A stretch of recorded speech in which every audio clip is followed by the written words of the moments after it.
Hi, my name is Brittany Roberts, and this is another episode of my Crippled Life Diaries.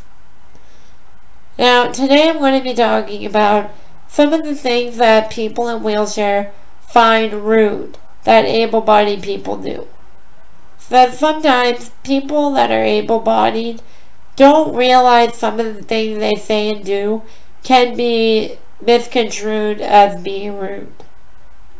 So one of the things that bugs people the most is, and I'm reading this on my computer, staring. Staring is one of the worst things you can do to someone in a wheelchair. We don't go out for your amusement. We go out because we are human beings. To look at someone is different than staring. To look means you're curious. I get that. But to sit there and stare at me for a long period of time is just plain rude. Another thing is compare. Do not compare people in wheelchairs. Do not ask us if we know so-and-so in a wheelchair, because most likely we don't. Just because we're in a wheelchair doesn't mean we know everyone that's in a wheelchair. And just because I'm in a wheelchair doesn't mean I have a spinal cord injury, doesn't mean I had into a car accident, doesn't mean I have MS. I have a form of muscular dystrophy called spinal muscular atrophy. I have never been in a car accident. I can feel my body from top to bottom. And that's another thing people ask a lot is, can you feel?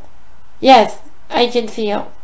Not everyone cannot feel their body just because we can't walk. The only reason I can't walk is for the simple fact that my muscles are weaker than most. And they get weaker as I get older. Another thing is using wheelchair-accessible bathroom stalls. Wheelchair-accessible bathroom stalls are there for people in wheelchairs. And 80% of the time, the people using the stalls are people with kids. I get that there's more room that you can bring your kids, and it makes it easier. But you gotta understand, if someone in a wheelchair needs to use the bathroom, then they gotta wait for you and your kids to be done. And that's not fair, because we don't get the choice to go into another bathroom. We can't fit our chairs. Another thing, don't park in wheelchair parking spots. They're there for us because we need the space. And some people who have manual chairs need it because it's very hard to push a chair over gravel sometimes, especially in the snow. Me, I have no problem with the distance thing because I have a power chair, but I do need the space to get out of my van. Offer assistance if you wish, but do not insist, meaning do not force your help onto someone in a wheelchair. If you see someone struggling in a wheelchair, you can ask. If they say no, they mean no. It's very good to ask, and it is polite.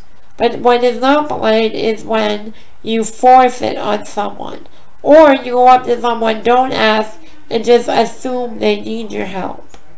You know, we want to be independent as much as we can. So asking is better than just doing. Because really you're invading our space. And a lot of the time it can be dangerous. Do not automatically hold on to a person's wheelchair. Now, the thing is with that, most of the time this will happen with people you just meet. Like you just meet. Like if you just meet someone in a wheelchair, the worst thing you do is lean on their chair and use it as a standing stool or a stool or something to lean on. We're not furniture. We're people.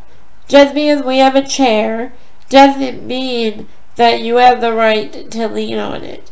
It's our body. It's a part of us. It'd be the same as touching or leaning on someone that you don't know that's able-bodied. It's the same thing. It's rude. Another thing, people ask us a lot of questions. One of the questions is, what's wrong with you? I have no problem someone asking me this, but I would appreciate if you could refrain from asking it in that way. Instead of saying, what's wrong with you, you can ask, do you mind? I'm kind of curious to know why you're in a wheelchair. That is an alternative to asking, oh, what's wrong with you? It's kind of rude. Another thing we get asked a lot is, can you have sex? Answer, yes. I can have sex. I like sex. Most people in wheelchair have sex and enjoy sex. We are human beings. We enjoy all of the things that able-bodied people do. Now, the thing is, another thing I always get asked, can you feel? I've actually in school had this kid, he was doing class, and we all had to sit at a table to do a class project. So this kid decides to find out if I can feel or not. So he starts poking me in the leg with a pencil. Now, first time he did it, I thought it was an accident, so I kind of just, whatever. Second time, it's kind of irritated. Third and fourth, I'm starting to get pissed off. The fifth time he did it, I looked at him and I said, what are you doing? Why are you poking me with a pencil? And the guy looked at me, shocked, he goes, you can feel that? Yes, I can feel that. Just because I'm in a wheelchair does not mean I can't feel my body. I feel every part of my body. The only thing with me is I can't move it because my muscles are not strong enough. Another thing, most girls get asked, a lot of them, I get asked this a lot by absolute strangers. And I know you think it's a compliment, but kind of isn't. And this is, wow, you're really pretty for being in a wheelchair. Pretty thing is nice, but refrain from using the whole wheelchair part. Because, really, that ain't a compliment. Because you're assuming that people in wheelchairs are automatically ugly. We're not. We're not ugly. No one is really ugly. Everyone has an appealing quality. And you can go ahead and tell someone they're pretty. That's great. It does make you feel good to have a total stranger say that to you. But not when they add the wheelchair part. These are just a few things that bother people in wheelchairs. Now, I'm not trying to say that able-bodied people do this stuff on purpose, because I know you don't. But it's just a little bit of ignorance, because you don't do that. If you wouldn't, okay, the next time you want to say any of these things, ask yourself first, if I was in that situation, how would that make me feel? And if the answer is that it would make you feel bad or you're unsure, usually means don't say it, nor do it. But one of the main things that we get is being referred to a car. Like people saying, whoa, slow down there, Speedy. Or, do you got a license for that thing?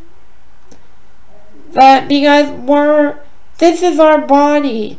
This is what we use to get around. You know what I mean? We're not, and it's really, really mean to compare us to a car. We're not cars. And it really hurts to be referred to as an object instead of a person. We're people first. And able-bodied people need to start respecting us like they do everyone else in the world. Please, please, think about what I said, because it'll make a difference in someone's lives, and it makes our lives just a little bit easier. We have a lot of shit to go through on a daily basis. We don't need people making comments and asking stupid questions. Oh, by the way, if your kids want to ask what's wrong with us, that's okay. Do not scold them. Do not make them feel bad about it. Kids are curious. It doesn't bother us. What bothers us is when adults do it, because you should know better. Well, that's my video for this time, because I've taken up about almost 11 minutes. So, have a nice Thanksgiving, everyone. And please think about what I said. Have a good night.